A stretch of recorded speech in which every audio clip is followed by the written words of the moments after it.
You're listening to the Coach's Journey podcast, exposing the struggles and celebrating the successes in the life of coaches who are action takers and creating authentic impact in today's world.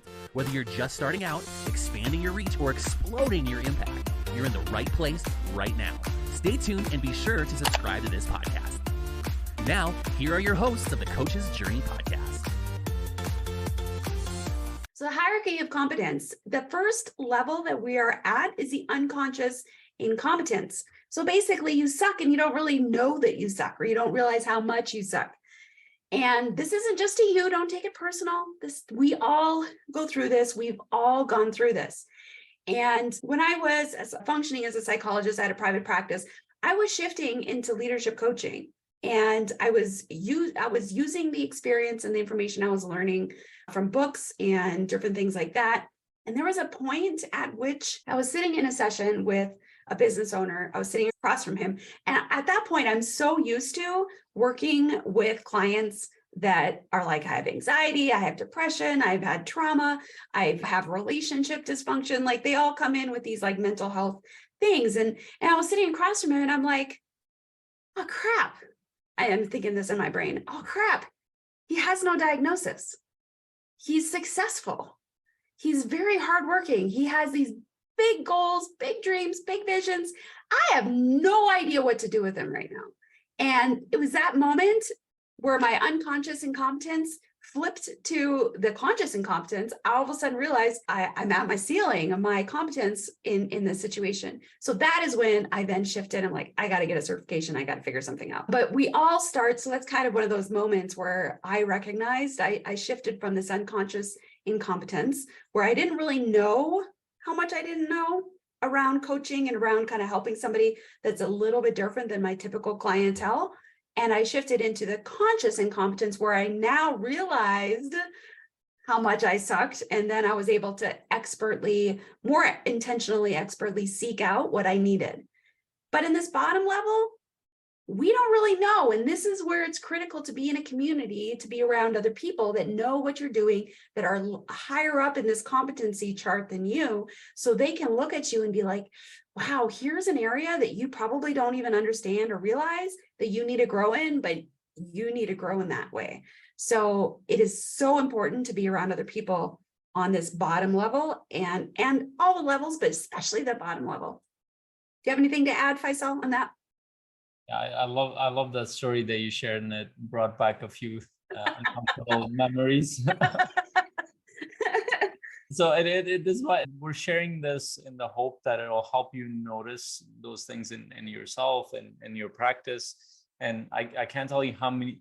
I think there have been more than, if I were to guess, more than 30, 40, maybe 50 coaching conversations I've been with where I was like, I have no idea what to do. Over the course of 7 years, I have no idea what to do. And actually, one of them happened recently. I'll talk about that in a little bit. But in the beginning, a lot like you, so there were certain people I could help generally. I didn't come from a psychology background, but certain people who are more like me, I would know how to navigate that. But as soon as somebody would go off of my level of experience, also outside of my level of success in life, whether it was in business or relationships or somewhere else, I could see myself going into that anxiety area because I didn't know what to do. And I didn't even know what question to ask, to be honest. And I would somehow navigate it. I would change the subject. I would go in a different, I'd somehow find a way to weasel myself around in those. Right? Sections. Change the subject. I love that. So anyway. And it wouldn't be like, it would be, I have clever ways of doing that, but I knew in my own experience that I didn't know how to handle this specific area. And so I remember one of the sessions that I got into, and it was actually a very important session that I was into. And this guy sent me, he fills out the questionnaire. And then on top of that, he sends like a bunch of different charts, like his growth journey. And he talks about, and within that I'm reading, it took me like 40 minutes to go through all that stuff. Like normally I spend like 20 minutes going through them, but double that time. And I'm looking through all this stuff. There are personality tests. There's like all the achievements that he's done. And there are like all sorts of things he had gone through. I hadn't even heard of him.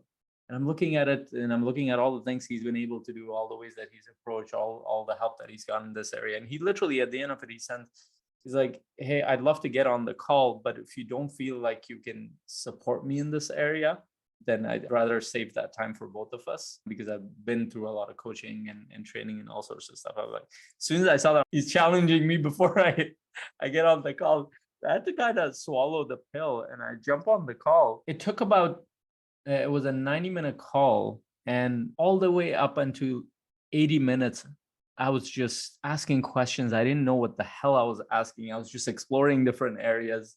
I didn't know which area to go into. So I'm like, okay, I'll just pause, I'll breathe, and I'll keep asking. At about, I think 80, 82, 83 minutes, share something that I can grab hold of. But actually, that started being something very positive for him. It was around his relationship. I couldn't even go towards the business side because I didn't know how the hell am I going to navigate that with him. But a lot of that was my own insecurity as well. It wasn't just coaching. Competency part of it is coaching. Competency part of it, insecurity. They kind of go hand in hand. But what I realized after that session, I was like, you know what? There are quite a few people I will not be able to help on this path. So what the hell do I need to do? That's when I'm like, I need to talk to other people who are doing this. So I started connecting with other coaches, like, okay, how do you navigate this area? How do you, and then I started, and more experienced coaches too, is like, how do you navigate this area? And then I joined more masterminds. I started getting coached more. I started studying this stuff more. Like I got on, like, my motivation to learn this stuff went way high because my pain was so high at that point. I'm like, what the hell happens if I run into another person like this and I cannot help them? And that client didn't sign up with me. I helped him a little bit at the end, but I know the reason why he didn't sign up. It was because I did not feel competent enough to support that client. I think that's a beautiful example of a moment of conscious incompetence where you're like, I don't know. And then you get to that moment, and you're like, but then after the whole thing, you're like, yeah, there's a lot for me to continue to grow in, which then that experience helped you realize, well, there's this and there's this and there's this thing I need to grow in. I need to expand. And so then you reached out because you had that conscious, intentional ability to then reach out and be like, I need to learn. I need to, to kind of pull in the resources that I know I'm missing, which is exactly what I think ends up happening during this conscious incompetence is we have the capacity to reach out and make those connections that we need. But before that, we really don't even know what we need. It's like a baby. They just cry. They have no idea if they're hungry, if they're wet, if they're, tired. Like they don't know. They just cry. And so, but there's a point at which they start to recognize what those needs are and what they mean. And then after we've had enough experience, and really, competence comes through action and experience. If you've only done a couple things, only been a coach for a really short amount of time, it's just going to take time in the seat of being a coach for you to gain that competence. So then you move up into conscious competence. Let me share my screen again. And conscious competence, which is the third level up, is now where you're getting better at what you do. You're sucking less, a lot less, but you know it, but you still have to kind of think about what you're doing. And so it's kind of like, if you think about riding a bike when you're young, you know that like you don't even know how to pick your feet up off the ground as you're sitting on the bike without tipping over. Like you have no idea what you're going to do. And then you start to do it a little bit and then you start to figure it out, and as an adult now, you just, it doesn't matter what bike it is. You can just jump on and away you go. Like you don't have to think about it. That's approaching the unconscious competence. But there's that phase right before that where you have to think about, okay, how am I moving the handlebars and the steering wheel so that, as I'm leaning even doing speed biking, which I don't do much at all. It's only by accident that I go really fast. But on those moments, I can think of those moments where like I was camping and there was a bike trail and there was this hill and then you have to turn. Like I still have to think about when I'm going really fast down the hill, I still have to think about as I turn, I need to lean because if I don't lean, like I won't turn as well. And so there's still, even in my bike riding, there's still some conscious competence. I still have to think about, okay, Sheri, lean, if there's any motorcyclists out there that are listening to this who, coaches and love to bike, to motorcycle, like there's a learning curve to that as well. So that conscious competence, you're good, but there's still some resources in your brain that have to be used in the moment to kind of plan out where you're going, where you're headed, and that sort of thing. What do you have to add to that, Faisal? So yeah, I think we should go through all this stuff. Go ahead, explain. I think I want to come back and kind of bring it to the foundation again, because most coaches that are listening to this, they are starting out and they need to understand, like, how do they deal with the unconscious incompetence and conscious incompetence, and how do we move through that, and what does it look like in their day-to-day practice, and what do they watch out for? So you can understand what that is. So keep going. Perfect. Okay. So then the final top of the pyramid to this is the unconscious competence. And that's where, like on a bike as an adult, just going on a flat surface, like, you know what to do. You don't have to think about it. You can have a conversation. You can talk on the phone and drink a soda at the same time you're riding bike.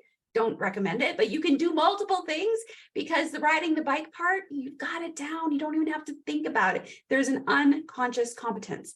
And that is in coaching, I think that's where you're working with a client, you're in a conversation, and you're able to be this, at least this is my interpretation of how it's applied to me. When I'm in a conversation with a client and I'm able to be fully present, fully listening to what they say, and my brain is not, part of my brain isn't kind of starting to worry about, okay, well, what's the next question? What am I going to do? Where am I going to take them? How am I going to handle this, story that they're sharing me in the context of what we've already been doing? If I'm having those, like that literal conversation in my brain, which sometimes I still do, depending on the circumstances, that's still conscious competence. But when I don't have to have that, or the moments that, and I'm just kind of going with it, that's where I feel like for me is the unconscious competence, to where I've done it enough, I've developed a gut around it. Like I just kind of know what works and I don't have to really think about it. But here's the fun part. Why I don't think this is necessarily just a pyramid is because if you're like me as an entrepreneur, when you develop that unconscious competence, you kind of get bored and you want to, you want to take yourself to the next level. Well, what do you do when you take yourself to the next level if you're already at the top and you're at that unconscious competence? Well, then you're like, hey, I have developed unconscious competence with one-on-one coaching. So now I'm going to get another certification in doing something different. Or now I'm going to start group coaching or doing a mastermind, something I've never done before, which then I think kicks you down to maybe the unconscious incompetence. But probably if you're still in the coaching realm, it's probably more the conscious incompetence, because you know enough about the picture of coaching that you probably know enough to know where you don't know things. But I think we have this cycle of going from the top and being like, yeah, now I need to challenge myself again, and then we go back down. So it's an interesting cycle. It's an interesting journey, but I think it's really an important one to be aware of, because if we don't understand that this feeling of like, I suck and I don't even know how I suck, or I suck, but I do know where I suck, but I still suck. It's easy for us to internalize that and to start to say, yeah, I told you I shouldn't have gone to coaching. I shouldn't have quit my job. I'm not cut out for this. I should never have. These are things where our brains can go when we internalize the suck. But the reality is the suck is there just because it's part of the journey, has nothing, not necessarily to do with you. Like you can grow yourself. You're listening to the Coach's Journey podcast.